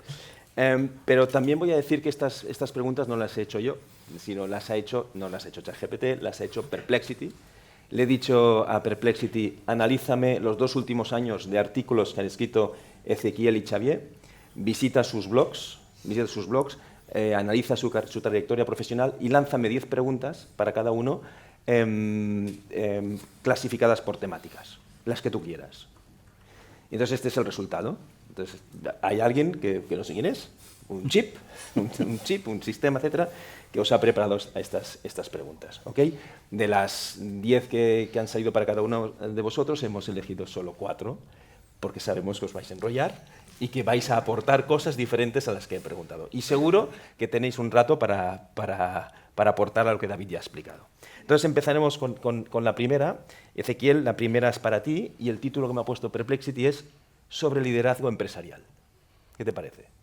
Me parece un magnífico título, lo que pues no venga, veo es la pregunta. Pues vamos con la pregunta. Dice, Ezequiel, has pasado de becario a CEO y accionista de Premo, liderando su transformación global.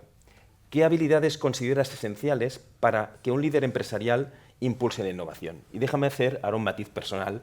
Yo recuerdo un post que pusiste en LinkedIn hace muchos años. Creo que abriste una fábrica en Vietnam. Sí, 2. 2. Y en una te hacías una foto, y eso me cambió el chip de ver también el liderazgo, ¿no? Tú estabas en el centro de la foto, detrás tenías un equipo, no sé, de 100 personas, y decías, orgulloso de trabajar para vosotros. Exacto. Y eso decía el CEO de una compañía. Exacto. O sea, yo creo que si tuvieras que... liderazgo hay muchos modelos, ¿no? Los teóricos en la escuela de negocio, yo te voy a decir mi visión. Yo creo que lo primero que uno tiene que tener es mucha humildad y mucha curiosidad, y por eso sigo diciendo que soy un becario y sigo siendo un becario. Uno tiene que ver el mundo con ojos de becario nuevo, con curiosidad. y luego uno tiene que ser consciente de que solo no hacen nada. Equipo. Y en la empresa a la que yo llegué, que yo no la inventé ni mucho menos, yo llegué aquí a Premo y ya estaba ese señor, Javier Gazo aquí, que siempre digo, ten cuidado conmigo porque hablo andaluz pero pienso en catalán. Gracias Javier. Pero aquí se hacía todo carrera, la gente empezaba desde abajo y hacía carrera, ¿no?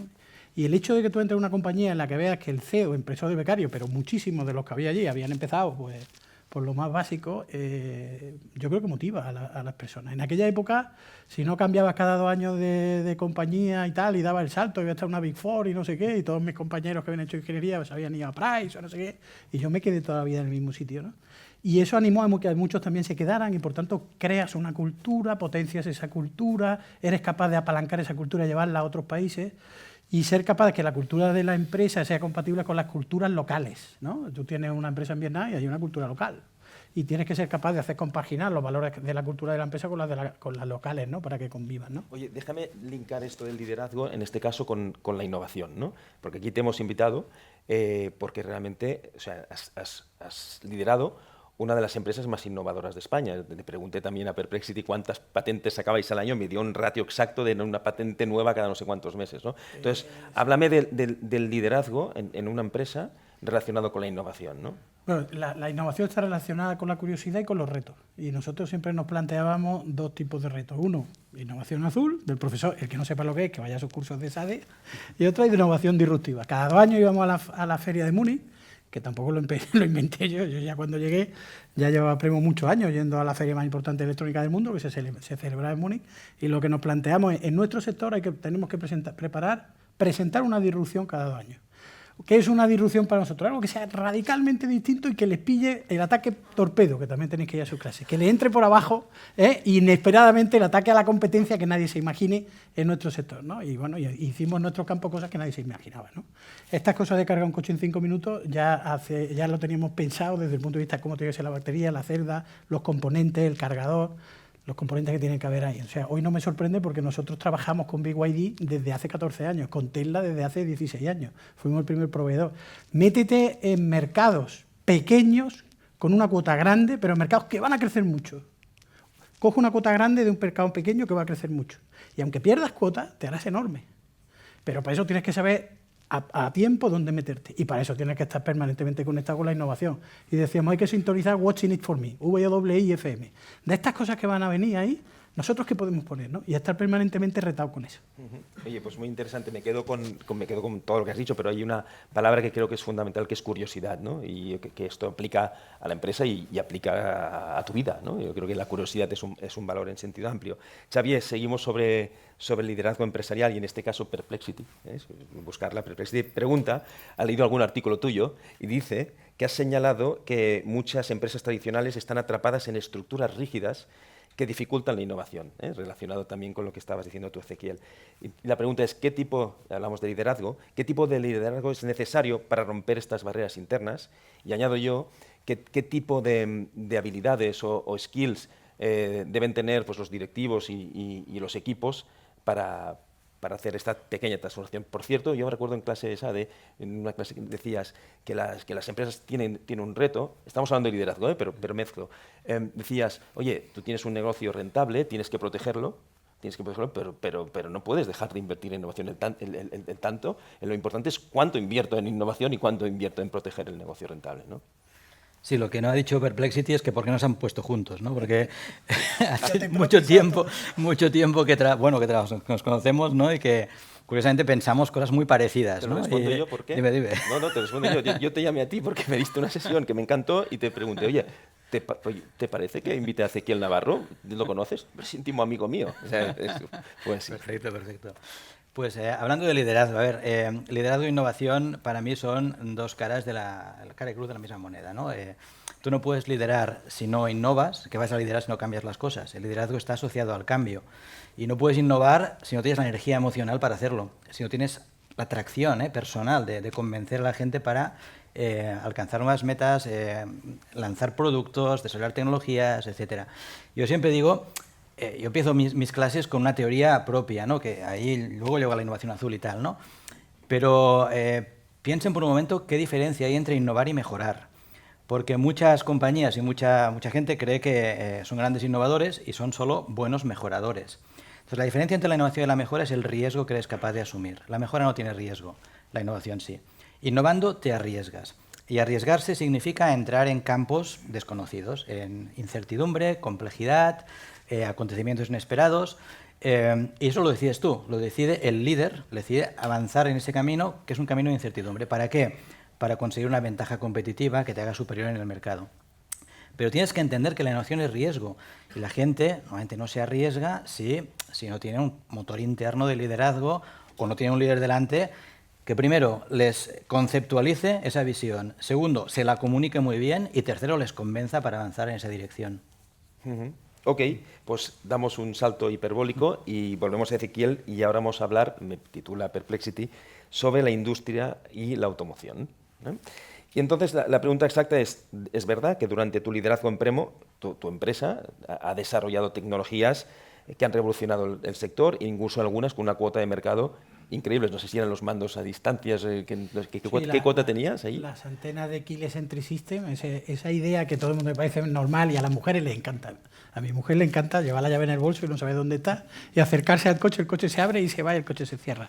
Pues esa idea fue una idea que surgió en una discusión en aquel momento en Continental, en Contitemi, con clientes que para hacer eso planteaban poner un número de antenas, ¿no? Una en LGX, otra en LI, y nosotros dijimos, oye, ¿por qué no te lo hago todo junto en una?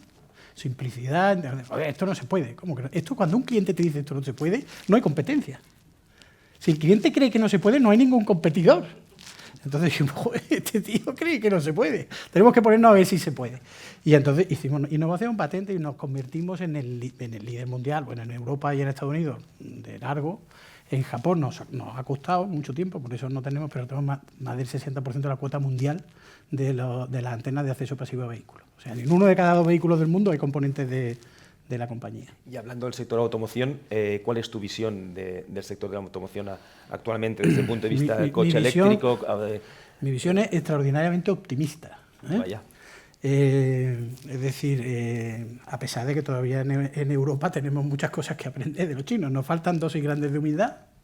Tenemos que ser capaces de hacer lo que los chinos hicieron de una manera inteligente, que, oye, no sabemos hacer coches, pues que vengan los americanos y los alemanes y hagan coches y nosotros socios con ellos y aprendamos, ¿no? Aquí nos cuesta mucho decir, oye, voy a copiar esto, y cuando ya, aunque lo habíamos hecho muchos años, porque aquí no se salió de la posguerra sin copiar, y en Italia mucho menos, y los japoneses menos. Y hay que volver a ser humilde y decir, oye, coge un coche chino y lo copias. Y una vez que lo copias y lo entiendes, lo mejoras, ¿no? ¿Y por qué los chinos son tan buenos? Porque hacen cosas distintas, mejores y más competitivas. Entonces yo soy muy optimista. Nosotros en China teníamos, hasta que yo lo he dejado hace 8 meses, pues sede tanto de fabricación como de I+D+I comercial en las ciudades más importantes y sobre todo en Shenzhen, donde está BYD, y el nivel de innovación y el nivel de tecnología, pero la forma de pensar las cosas de los chinos es muy superior al mundo occidental. No te lo voy a decir con un coche. Un puente que tardaríamos aquí 4 años en hacer en Beijing, en una semana. Se prefabrica, se corta el puente viejo en 18 trozos, se llevan 100 grúas y ¡catacán! Una cualificación de un componente para un vehículo en Alemania, desde que lo diseña hasta que se pone en marcha, 3 años. En China, ¿qué necesita? ¿1 millón de kilómetros? 1000 coches, 1000 kilómetros. 1000 coches, 1000 kilómetros, y en 3 meses han cambiado el modelo. Y nosotros estábamos ahí. Yo llegaba aquí, se lo decía a los de SEA, me decían, ¡anda ya! Eso es unos problemas de calidad. Nada de problemas de calidad, tío. Que funciona bien, ¿eh? Ponte las pilas, Josep, tío. Yo venía aquí y decía que este es un agorero que viene de China a decirnos que esto se va a hundir. Que se te va a hundir, y se está hundiendo. Pero pero tenemos las bases para aprender y dar la vuelta con curiosidad y con humildad. Pero no he visto la parte de optimismo. O sea, has dicho, soy muy optimista, pero no me ha parecido todo lo contrario. A ver, tenemos una industria hiperpotente. O sea, esa Alemania resfriada que nos dice, ya quisiera yo que España tuviera un cuarto de catarro industrial que Alemania. O sea, yo creo mucho en la empresa mediana, en los campeones de la empresa mediana. La empresa mediana alemana, el Mittelstand, va a aguantar. Eso es lo que aguanta Alemania, el Mittelstand. Y aquí en España pues tenemos empresas medianas de entre 50 y 200 millones de facturación que sean españolas de España, no de fuera, que no sean filiales y tal, hay 1.800 compañías. esas 1.800 compañías, el 70% son empresas industriales. Más de la mitad no están en Madrid, en Barcelona, y están en la España vaciada. Y son empresas porque tienen un amo o una familia, etcétera. No sé, aquí tenéis Natura Visé, o tenéis Carinsa, o tenéis Simón, o tenéis Bimba-Lola. Tenemos. Y a lo largo de todo el territorio esas compañías son extraordinariamente resilientes, son las más internacionalizadas, las que más innovan, las que más patentes, las que tienen más valor añadido. El gran objeto de deseo del private equity, porque tienen mejores márgenes de vida, cuando viene la crisis decrecen menos. Eso es lo que va a aguantar Europa. Y eso es lo que aquí tenemos que hacer crecer. Nuestro Mittelstand tiene un tamaño medio más bajo, que es lo que le corresponde por tamaño de la economía a esto. ¿Por qué? Por Hacienda y por los pésimos gobernantes que tenemos. Esto yo creo que hay un consenso. Esto sí que hay un consenso generalizado. Xavier, esta pregunta es sobre inteligencia artificial y tecnología y dice que en varias ocasiones ha señalado que la innovación disruptiva y la inteligencia artificial como parte de ella no es solo una tecnología, sino una infraestructura económica. Y la pregunta que nos hacen es, oye, ¿cómo crees que las empresas, yo creo que esto es aterrizado, ¿no? ¿Cómo crees que las empresas deben redefinir sus estrategias para adaptarse a esta nueva realidad? Es decir, ¿cómo ponemos a trabajar realmente y hacemos cambios para que nuestras empresas se adapten? Yo creo que aquí esto daría para mucho. Primero de todo, yo creo que hay que ser mucho más sensibles con el poder de la tecnología. En las escuelas de negocio la tecnología era pues algo prácticamente residual, ¿no? Durante muchos años no entrábamos en contenidos de tecnología. De hecho, hay una frase muy famosa en management, ¿no? Que la dice un profesor del MIT en el año 62, Alfred Chandler, dice la estructura sigue la estrategia. Es un pilar de management, structure follows strategy, que significa que tú tienes que hacer una estrategia y luego todas las decisiones estructurales tienen que seguir esa estrategia, ¿no? Pero ahora decimos que la estrategia sigue la tecnología. Es decir, tú tienes una tecnología y esa tecnología te permitirá o no desarrollar unas determinadas estrategias. Y esto lo dice, por ejemplo, Google, cuando dice AI First. Lo que está diciendo es, nos vamos a reconstituir sobre un núcleo de inteligencia artificial y a partir de ahí haremos un montón de cosas, desarrollaremos diferentes estrategias. Entonces, esto es fundamental porque lo que te está diciendo, y lo estamos viendo con la presentación de antes, ¿no? Que la tecnología se está convirtiendo en el núcleo de la economía, el sistema económico. ¿Qué tecnología? Ahora la inteligencia artificial. Si tú miras, hace 25 años, al doblar el siglo, entre las 10 compañías más grandes por valor financiero, ¿qué teníamos? Teníamos bancos, teníamos distribuidoras, teníamos petroleras. Hoy, de las 10, 9 son tecnológicas y la última invierte, es un fondo que invierte en las tecnológicas, ¿no? Es decir, la tecnología se ha situado en la cima de la economía mundial, pero no solo la tecnología, concretamente la inteligencia artificial. Es verdad que esas 7 magníficas, que son las 7 primeras, pueden decrecer. Ya veremos, nos han explicado el escenario macroeconómico, etcétera, pero acumulan un poder tecnológico y financiero que es absolutamente inmenso. Yo diría que es imbatible. Si contamos las 7 magníficas, el valor financiero de esas 7 compañías supera el PIB de la Unión Europea. O sea, 7 consejos de administración gestionan un capital financiero superior al PIB europeo. Por tanto, primera conclusión, esto hay que tomárselo en serio.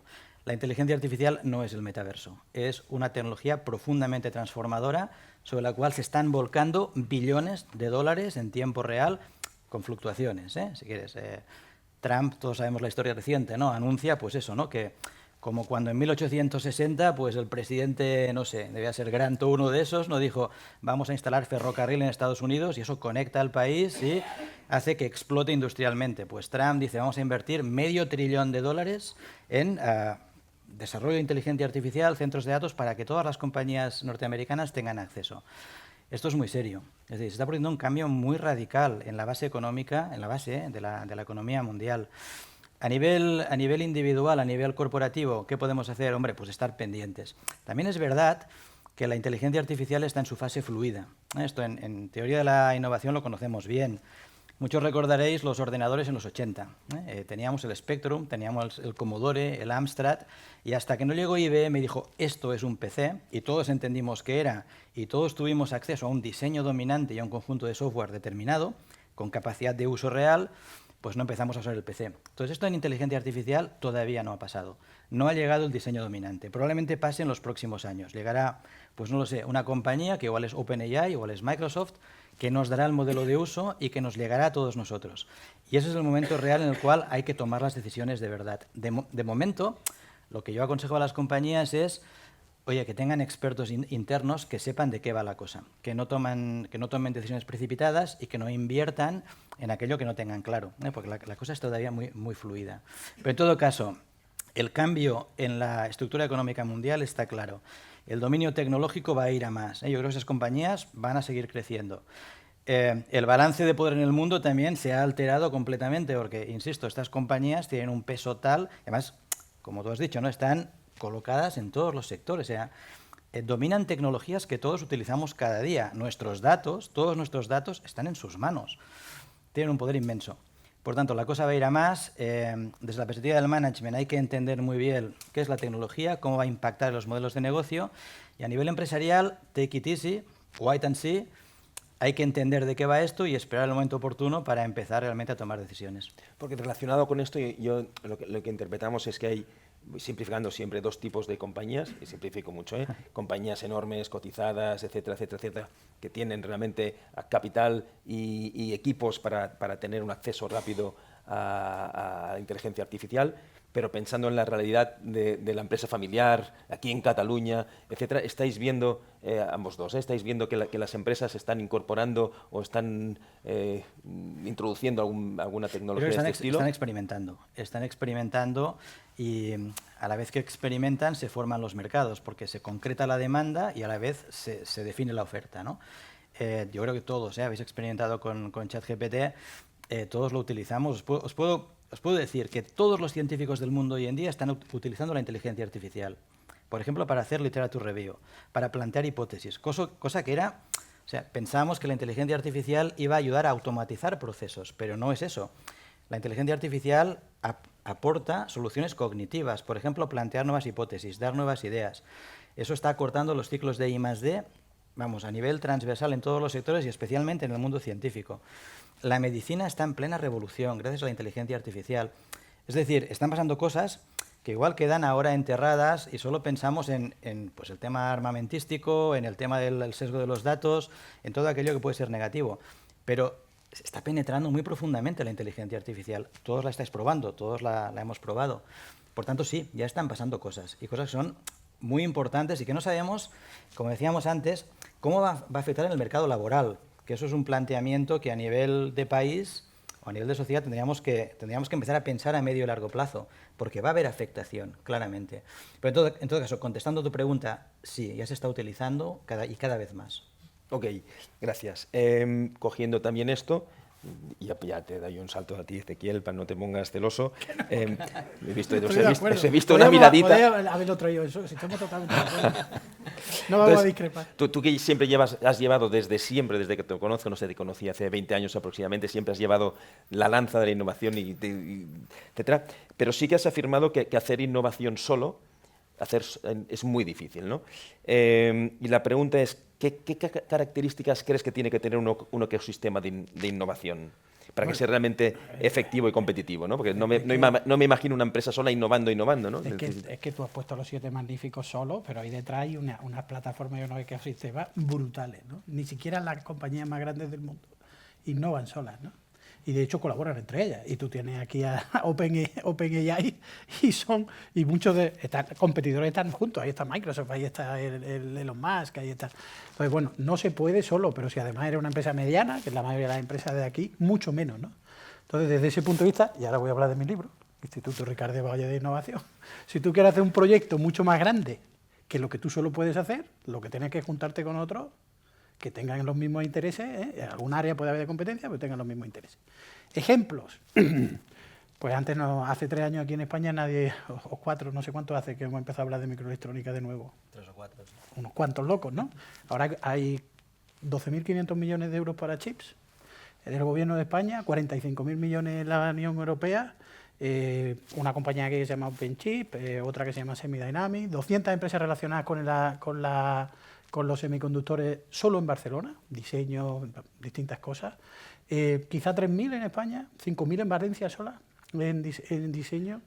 La gente no se planteaba hacerse un chip.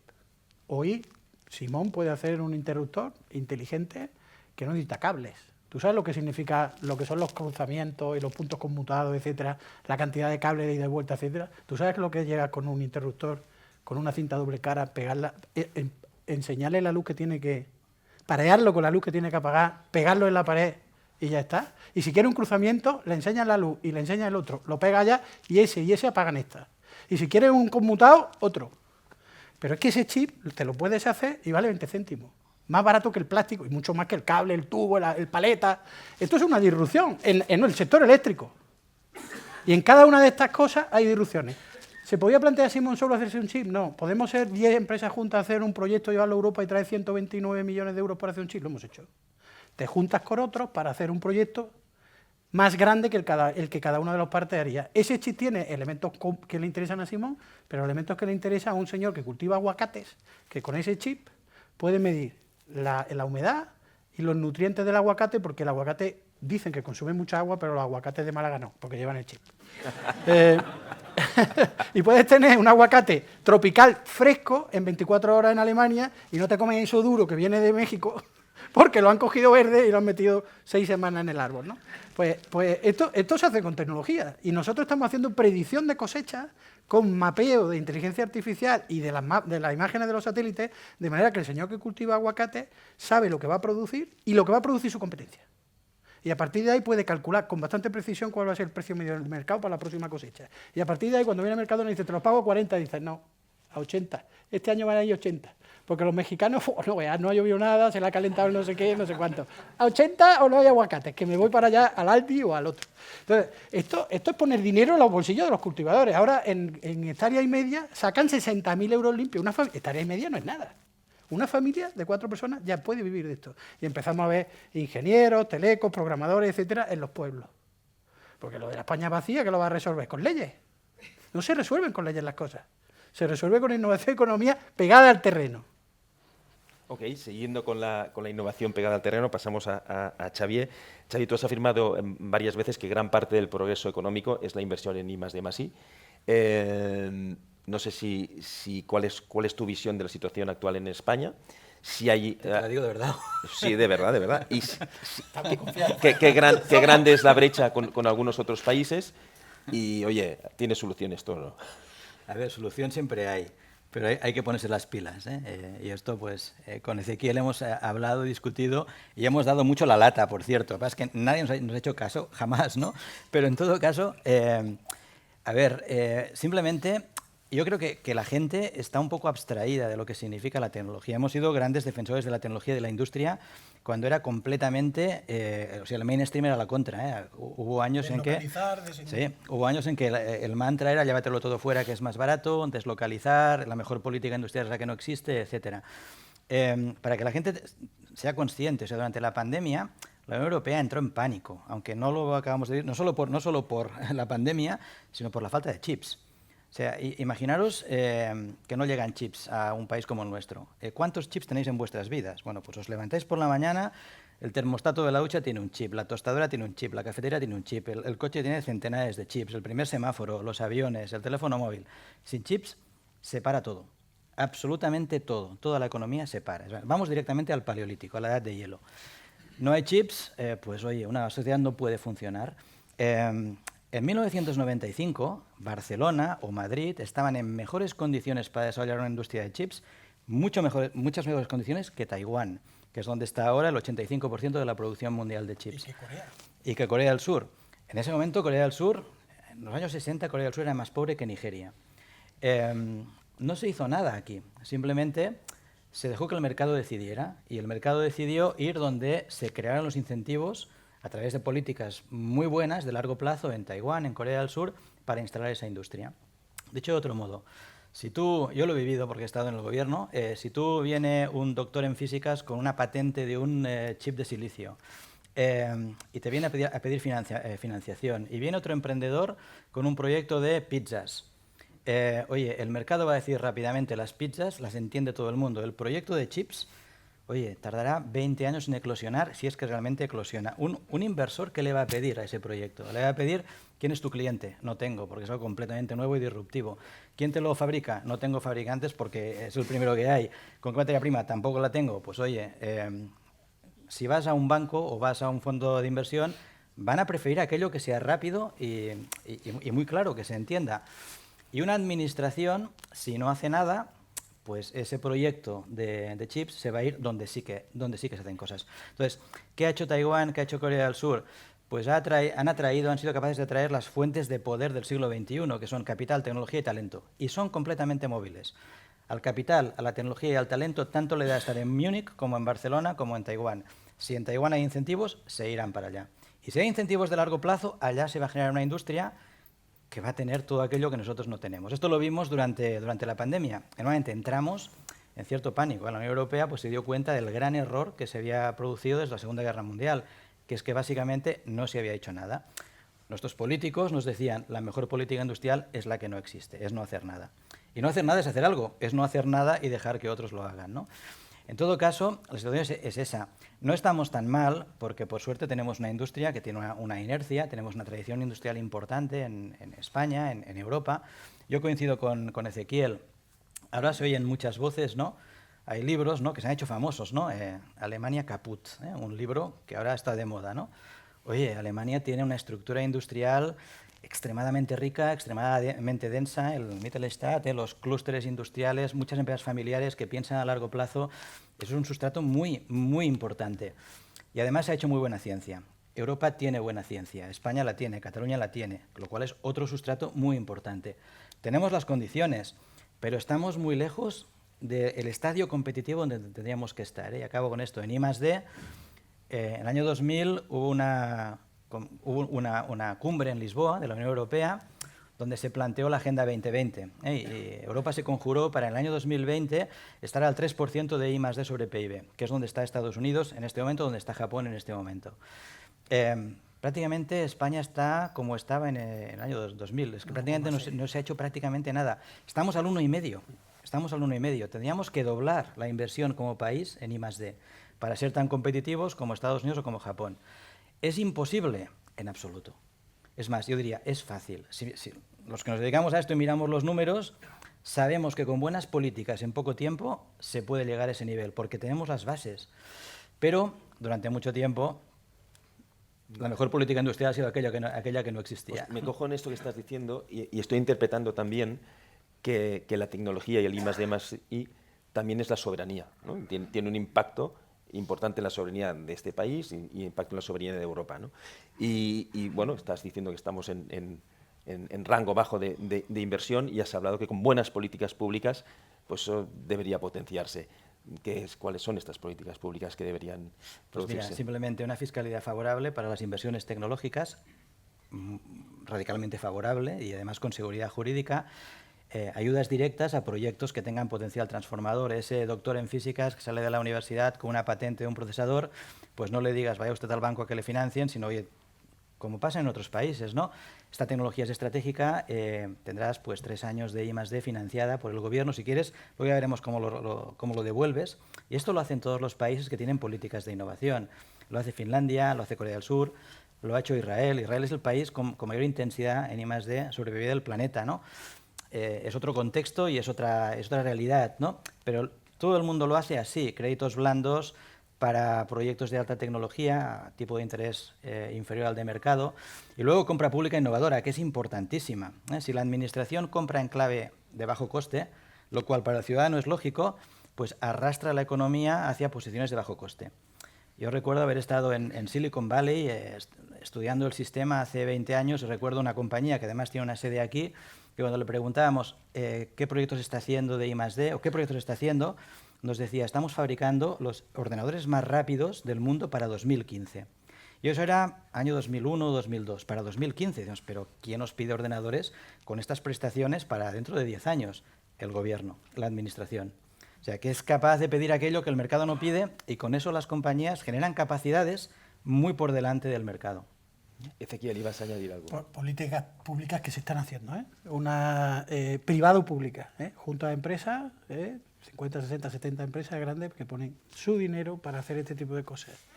Un polo de semiconductores. Hay coworkings por todos lados donde chavales que tienen ideas que son meramente digitales, unos cuantos tíos con un ordenador hacen una plataforma y te montan un globo o te montan no sé qué. Si quieres hacer el doctor si necesita una sala limpia, necesita equipos de té, no sé qué, se tiene que gastar 18 millones de euros. Pues una política que hemos hecho, impulsada sobre todo por empresas, pero con pública, es un polo de semiconductores. Tienen las salas limpias, tienen el té, tienen no sé qué. Esos chavales que salen de un centro tecnológico, de una universidad, de una empresa que han tenido una idea y quieren montar una empresa de semiconductores, tienen esos medios para poder arrancar sin esa barrera de entrada. Y además, una vez que eso hacen traemos IMEC viene a España, es el centro tecnológico más potente del mundo de semiconductores, va a estar aquí en 2030 construida, la sala limpia más grande de Europa, va a estar aquí y esa gente va a poder hacer el tape-out de eso. Lo vamos a poner cerca de la tecnología productiva de líder, pero sin esa barrera de entrada. Si creamos las cátedras CHIC que se han creado, se han dotado 80 millones de euros para formar doctores en microelectrónica. Esas cátedras están me parece en un 40% financiadas por empresas. Si la empresa no se compromete a formar al doctor y a incorporarlo, no hay dinero para la universidad. Las universidades se han tenido que poner las pilas y levantar dinero. ¿Sabes cuál ha sido la cátedra que ha sacado más dinero de España? La de Málaga. Vamos a hablar de Málaga. ¿Sabes por qué? Porque hay 70 empresas. Y las universidades de los otros sitios no tenían 70 empresas, porque viven en ecosistemas cerrados. Entonces, 5,7 millones jóvenes no lo han visto nunca juntos para formar doctores. Más que Madrid, más que Valencia, más que Barcelona. ¿Eso qué hace? Oye, pone en valor a las empresas tirando de productos que ellos están comprometidos a llevar al mercado. No metas solo dinero por arriba en la ciencia. Si por abajo no hay empresas que están dispuestas a comprometerse y a tomar riesgos para llevarlo al mercado. Entonces, para mí, ¿quién tira de la innovación? La empresa. La ciencia es un lujo que unos países se pueden permitir y otros no. Pero la innovación no nos podemos permitir no tenerla, porque si no estamos fuera de la competitividad. Pues vamos a acabar con la última pregunta y luego abrimos el turno de preguntas. Es malagueño. Que no sabía si iba a sacar el tema y he querido. Malagueño, porque por cierto, acabamos de abrir, la semana que viene inauguramos el día 3, oficina no Málaga. os lo perdáis, el día 3. O sea, tanto Barcelona como Málaga se han convertido en unos de los principales hubs tecnológicos de Europa, ¿no? Me gustaría que dieseis, y esto es una esperanza y es algo yo creo que muy positivo, ¿no? Me gustaría que dieseis las 4 pinceladas, tú por Málaga y tú por Barcelona, de lo que ha resultado que esto sea exitoso y siga siendo exitoso. Y con esto acabamos y hacemos una ronda. Yo cuando tú le preguntas, yo creo que el éxito de Málaga es que hay un alcalde que lleva 30 años trabajando con todas las instituciones públicas sin sectarismo, independientemente. Ha tenido un alcalde que tiene la edad de Biden, ¿eh? Tiene 81 años. Y lleva 30 y algo años el mismo alcalde y ha habido socialistas en un lado y en otro. Es del PP, pero es de un PP centrista. Él era de un partido socialista de Clavero Arévalo que se integró en la UCD, que luego... Bueno, es un tío bastante razonable y centrista, pero de PP. Y cuando ha tenido en la Junta de Andalucía o en el gobiernos de todos los colores, siempre se ha sentado, no ha sido sectario, siempre ha alineado y todas las instituciones las ha sentado juntas. El modelo del parque tecnológico, que Javier lo conoce desde el principio, y fuimos la empresa la número 2 del parque, la número 2, ahora hay 700 empresas y 27.000 personas trabajando en tecnología en el Parque Tecnológico de Málaga. Pues tenía en el Consejo de Administración a la universidad, al Ayuntamiento, a la Junta de Andalucía y a Unicaja. Esto no es la triple hélice, pero casi.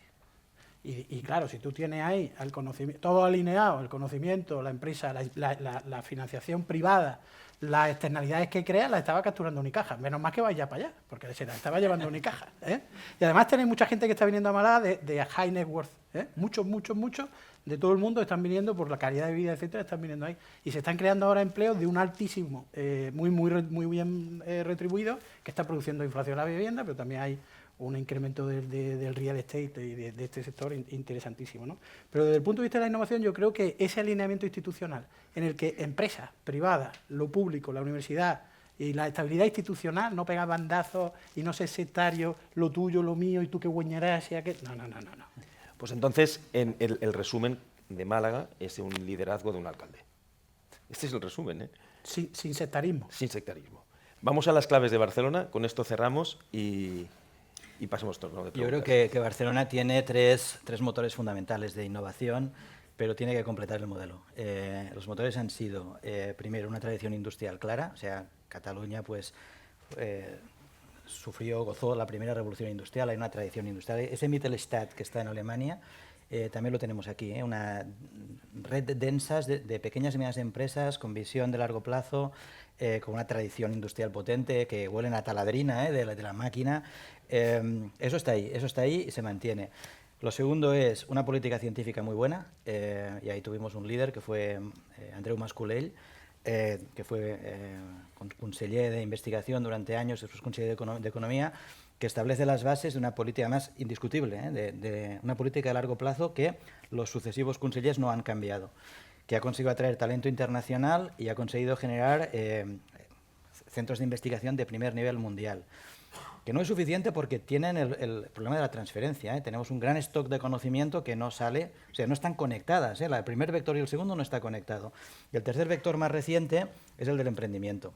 Tenemos pues aquí una efervescente actividad emprendedora que también está en cierto modo desconectado del resto, que es un tipo de emprendimiento que quizá es demasiado orientado al e-commerce, a las plataformas digitales, al crecimiento rápido, a la escalabilidad.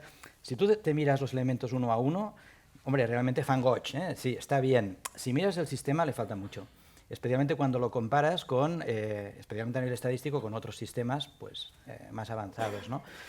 Si quieres, para acabar, y no hablando de Barcelona o de Cataluña, hablando, si quieres, de España, para que tengamos una comparativa a nivel de datos, las últimas estadísticas españolas dicen que, del INE, del Instituto Nacional de Estadística, dicen que la economía española invierte en I+D unos 20.000 millones de euros. 20.000 millones. Eso es más o menos el 1,5 del PIB. Tendríamos que doblar, tendríamos que estar invirtiendo 40.000 millones para estar al 3% y estar al nivel de Alemania. Quedaos con ese dato, 40.000 millones. Ahora invertimos 20.000. La economía española, a nivel público y privado, y en todos los campos de la ciencia y de la economía, desde astrofísica hasta arqueología, porque son datos estadísticos, pasando por nuevos materiales, etcétera, invierte 20.000 millones. Solo Amazon, y básicamente en inteligencia artificial, invierte 80.000 millones por año. 4 veces más que toda la economía española a nivel público y privado y en todos los ámbitos de la ciencia. Es decir, tenemos un reto. Pero si quisiéramos superar ese reto y ser como Alemania, que significaría doblar, eso significa que la economía española tiene que invertir 20.000 millones más en I+D por año. Oye, 20.000 millones para la economía española no es mucho. Entonces, ¿qué podríamos hacer para que la economía española invirtiera 20.000 millones más? Pues hay 3 posiciones. Hay gente que dice, no hagas nada, porque el mercado ya se ajustará. Y hay gente que lo defiende, no hagas nada. Bueno, si no hacemos nada... Aquí en el Cercle de Economía hace poco vimos esto. Al ritmo que vamos tardaríamos unos 150 años, porque vamos a centésima por año, pues 150 años es como Alemania. Por lo tanto, hay que hacer algo, creemos que hay que hacer algo. Lo segundo que podemos hacer es seguir apoyando lo que ya tenemos. Por ejemplo, más ciencia, poner pues, centros de investigación en matemáticas y en astrofísica y tal. Bueno, eso no tiene por qué revertir realmente en la economía, en empleo, en crecimiento, etcétera. Lo tercero, que es lo que hacen los países líderes, es cooperación público-privada, o sea, 1 euro público que movilice inversión privada por 2 euros. Factor 1 a 3. 1 público moviliza en total 3 euros en la economía. Y esto es trabajar con compañías para cubrir su riesgo. Es decir, cuando un Premo o una compañía como Premo tiene un proyecto que es muy complejo, pues si hay administraciones que, mira, yo te ayudo, pues tendrá más ganas de que este proyecto realmente, o sea, están en cierto modo avanzando su frontera de competitividad, ¿no? Es lo que creemos que hay que hacer, es lo que han hecho los ecosistemas líderes, y es lo que pues seguramente Ezequiel, ¿no?, podríamos recomendar, ¿no?, que es lo que habría que hacer. Pues muy bien, oye, muchísimas gracias a los dos. Yo me quedo con un resumen en 2 palabras, que son curiosidad y riesgo, como motor de cualquier innovación. Muchas gracias.